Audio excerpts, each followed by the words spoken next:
Hi, I'm Laurie Rubenstein, and I guide people to bring more joy and play into their life so that they can move beyond burnout, learn to take care of themselves, and live their soul path without the guilt. I'm excited to share with you 5 things you can do if you're experiencing burnout. And I define burnout as being completely depleted. You're exhausted, you're extremely fatigued, you're in survival mode, and you're stressed. You're staying in a constant state of fight or flight. And it impacts every area of your life, your mental and physical health, your relationships, and your ability to be productive and creative at work. And if you're experiencing burnout, here are 5 things you can do that'll help. 1, make yourself the priority. This I know can be easier said than done. And in my experience, this is the most important thing you can do for burnout and for yourself. I had spent years accommodating people, being overly responsible, problem solving for just about everyone, living from a place of what was expected of me and what I thought I should be doing. Anytime I carved out time for myself, it was the first time to go. And if I actually took time for myself, I felt selfish and guilty for taking it. And when I found myself sitting on the floor of an empty condo that I had just purchased at a time that was at the height of my burnout, and when my life had completely fallen apart, I couldn't have told you what brought me joy. I couldn't have told you what I wanted. I was unhappy. And as I sat there and continued to sit there on that floor, I started to feel something down in my gut, a feeling. I wasn't sure what it was, but I had an inkling this was joy. And I wanted to feel more of it. I wanted to have more joy. I wanted to have more play. And I wanted to feel that for myself and grow that. And I promised myself that I would put myself as a priority. And I will tell you, it was the beginning of moving beyond burnout. And it was one of the most important decisions in my life. So it's just something to keep an awareness around is when you start small, but always be asking what is best for me right now. And then the second thing, and I split it up between self-care and radical self-care, but self-care.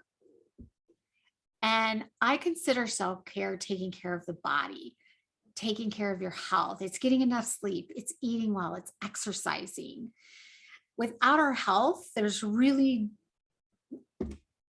not much matters after that if we don't have our health. So what really supported my self-care and is having a morning routine. And what that looked like for me is when I wake up in the morning, I sit up in bed, I put my earphones on, and I listen to a 30-minute guided meditation. When I'm done with that, I get up, brush my teeth, get dressed, and then I do a workout for 45 minutes. And if I have a little extra time, I'll read or I'll journal. And then I get ready for the day. And I do all of this before I even leave my bedroom. And I'm not a morning person. So getting up earlier was hard for me. But what I found is I felt so much better with this morning routine and starting my day, taking care of myself, making myself that priority, that it became much easier for me to get up earlier. And it set the tone for my entire day. The third thing is radical self-care. Radical self-care feeds the soul. It fills your cup up. It energizes you and revitalizes you. And it's finding big and small things that bring you joy. And for me, I had to experiment with this one because I really wasn't sure what brought me joy anymore.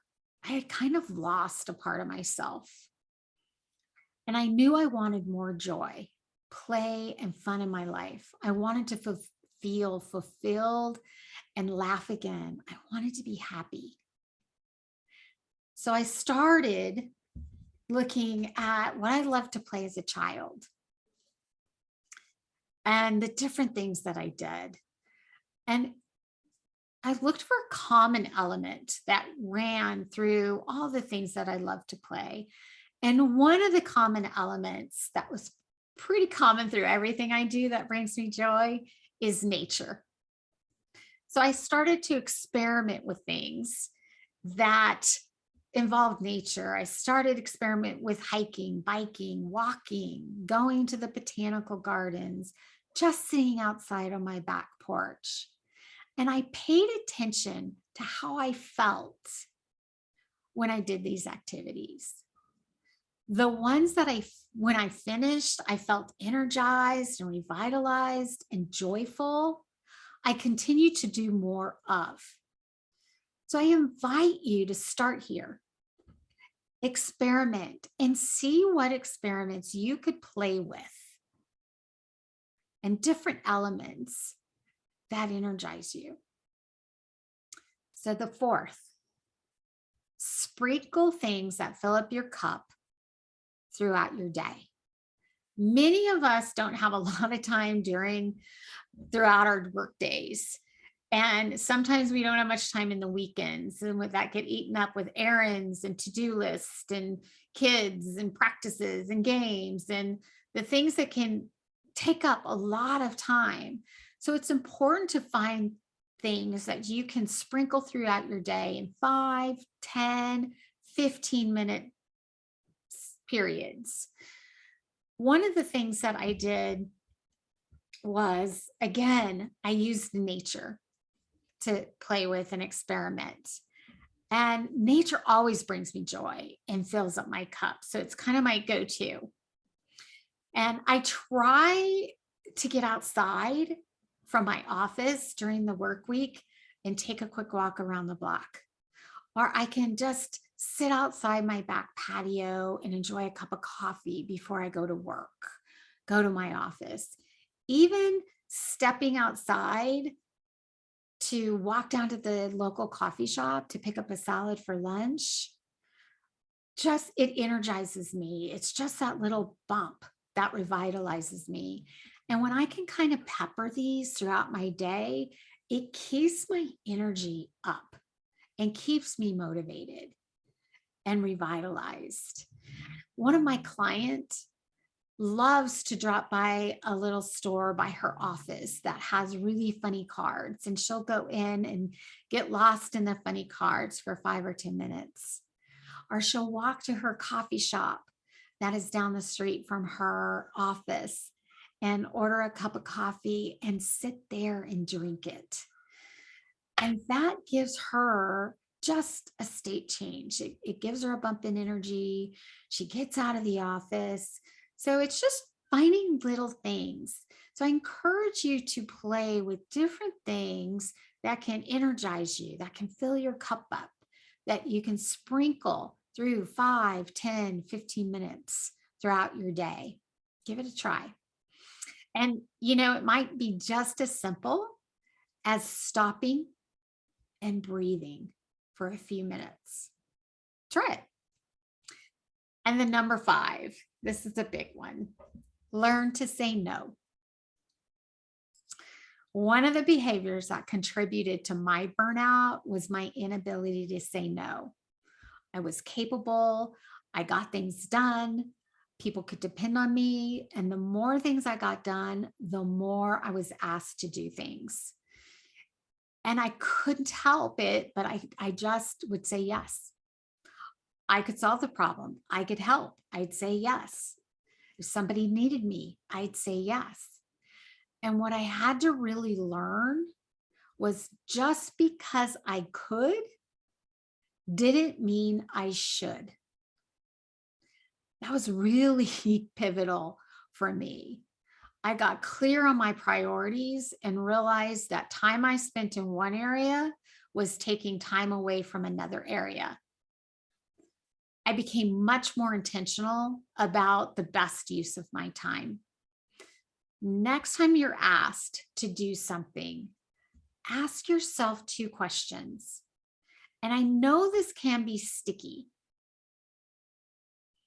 but ask yourself, is this something that I need to do personally? And then ask yourself, is this the best use of my time?